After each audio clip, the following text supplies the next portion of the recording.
Continuing on in Unit 4 with linear equations. Today we're going to talk about Section 4.2, rate of change and slope.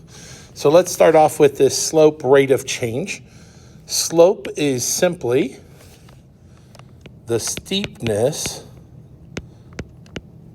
of a line. Slope just simply tells us how steep a line is. The symbol that we use for slope is m, and there are three ways that we refer to the ratio of slope. A lot of times you will hear me say rise over run. Now, if we think of a graph and we're thinking of rising, we're going up and down. So the other way is change in y over the change in x. Okay? So, and if we're talking about change, then we're talking about a subtraction. So our formula, given two ordered pairs, x sub 1, y sub 1, and x sub 2, y sub 2, our formula is simply y sub 1 minus y sub 2 over x sub 1 minus x sub 2. That's our formula for slope. So today what we're going to do is we're just going to focus in on being able to find the slope. Okay, so if we're finding the slope from a graphed line, here are our steps. What we're going to do is we're going to start at the leftmost point. We're going to count the rise, the up and down. This goes in the numerator. Okay, so we do our rise first. Then we count left to right. This goes in the denominator. So that is our run. Make sure that we simplify our fractions. Okay, so let's try this. So first one here, we're going to start at the leftmost point. So I'm going to start here. And I'm literally just going to count up or down to the other point. So 1, 2, 3, 4, 5, 6, 7, 8. So I went down 8. Down is a negative. Then I count over. So I'm going to go 1, 2, 3, 4. And I moved over 4. So then what I simply do is simplify that. Negative 8 divided by 4 is a negative 2. So my slope for that first one would be a negative 2. Okay, let's try the next one. So again, I'm going to start at the leftmost point. I'm going to count up to the other one. 1, 2, 3, 4, 5, 6. So I moved up 6. Up is a positive. Then I'm going to count over. 1, 2, 3, 4, 5, 6, 7, 8, 9. Moving to the right is 9. That's a positive. And then what I do is I simplify it. So I look at 6 and 9, and I'm going to divide them both by 3. On the last one, I divided by 4. This time I'm dividing by 3. 6 divided by 3 is 2. 9 divided by 3 is 3. So the slope of that line would be 2/3. Okay, let's try the next one. So again, starting at the leftmost point, I'm going to go 1, 2, 3, 4. I went down, so that would be a negative. Then I count over. 1, 2, 3, 4. So I counted to the right 4. So then my slope, I'm going to divide them both by 4, which would be negative 1 over 1, which is simply a negative 1 slope. Okay, so that's how we find the slope of a line given the graph. Now, something that we need to think about, we got to talk about this. So if we look at a picture, there are 4 types of slope that we see. The first one here is what we call a positive slope. Again, we would have rise over run, but the whole fraction is going to be positive. Now, when you think of that then, a couple things you need to think about with a positive slope. It will go up from left to right. Okay, so as you look from left to right, it is going up there. Okay, so it'll go up from left to right. The other one that we have here is we have a negative slope.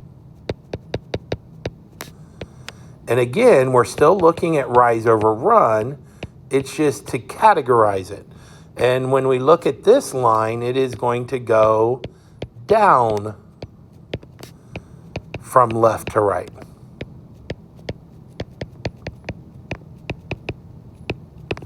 Okay, so we have our positive slope. We go up from left to right. We have our negative slope that is going to go down from left to right. The third one here is we have a horizontal line. Now, when we look at this, what we're thinking of here is when we look at a horizontal line, we are looking at a slope that has 0 rise but a bunch of run. So when we simplify that fraction, we get a slope of 0, okay? So a horizontal line will always have a slope of 0. Then the last one we have is a vertical line. Okay, now a vertical line, when we look at its slope, it has a bunch of rise, but it has 0 run.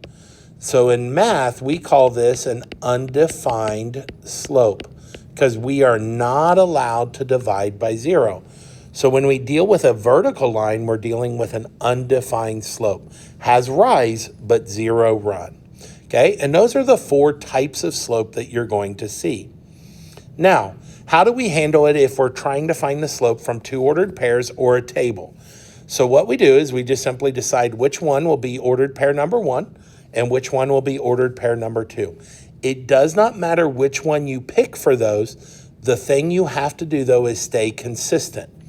Then you're going to plug the y's into the formulas, and you're going to plug the x's into the formula, and you're simply going to work it out. Remember, here's a key. Y's are on top, x's are on the bottom. That is a common mistake, okay? And then we make sure to simplify again. All right, so let's try this. So here we go. We're going to start off, and I've got x, and I've got y and y, okay? So I'm going to start off, and I say the slope is. So remember, we're going to start with our y's. Doesn't matter which one. I'm going to do the 12 first. So 12 minus 3. So I started with that one first. So since I started with that one first, I have to start with the 8 first. So now we have 12 minus 3 over 8 minus 2. We simplify. 12 minus 3 is 9. 8 minus 2 is 6. And now I simplify. And that gives me 3 over 2.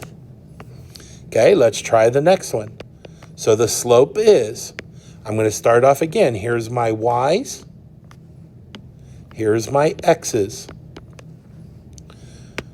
So I'm going to start off and I'm going to say, okay, I'm going to start with my y's. So I'm going to go negative 8 minus 4. Since I started with the negative 8 first, I have to start with the 6 first. 6 minus negative 3. So now we do that math. Negative 8 minus 4 is negative 12.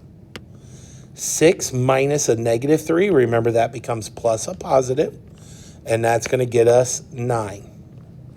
Then we divide those, and here they both could be divided by 3, and that's going to leave us negative 4 over 3. Do not go to a decimal. Do not go to a decimal. Okay, let's go to the third one here. So my slope is equal to, so again, I'm going to label. I have x, I have y, y. So I start off and I'm going to go 7 minus 7. So I started with this one. So that means I'm going to start with the 9 and go 9 minus 5. 7 minus 7 is 0. 9 minus 5 is 4, which gives me a slope of 0 when we simplify it. Now, you'll notice in there that your y values are the same, and that's what gave us the 0 for the numerator. Okay, let's try this last one then. Again, we have x, and we have y, and y. So I come down here, I'm going to start with my y's. I'll start with the 9, so I'll go 9 minus 4. So since I started with the 9, I'm going to start with the -3 minus -3. 9 minus 4 is 5. 3 plus 3, -3 plus 3, and that's going to turn into 0. So we write undefined. So the slope is undefined. And here, notice that your y values are the same, and that's why we ended up with a 0 in the denominator. Okay, we can do this again also from a table. So here are all of my y's. Here are all of my x's. So what I have to do literally is just pick any two. So for this, I'm going to just pick, let's do the last one here and this one. It does not matter which two we pick. So I'm going to start with my y's, and I'll go 1 minus -7. And then I do the x's, 2 minus -2. Now we work that out. So 1 minus -7 turns to 1 plus 7, which is 8. 2 minus a -2 turns to plus 2, which is 4. I can divide both of those by 4, which would get me 2 over 1, which is just 2. So that has a slope of 2. Here on number 6, we're going to do the same thing. Pick 2. I don't know, let's just pick the first 2. So on this one, we're going to start off, and we're going to go y minus y. So we'll go -2 minus 0, and then we'll come back and we'll do -3 minus 0. Now we work these out, and we would get -2 over -3. Negative divided by a negative is a positive, so this is going to simplify to 2/3. And that is how we find the slope.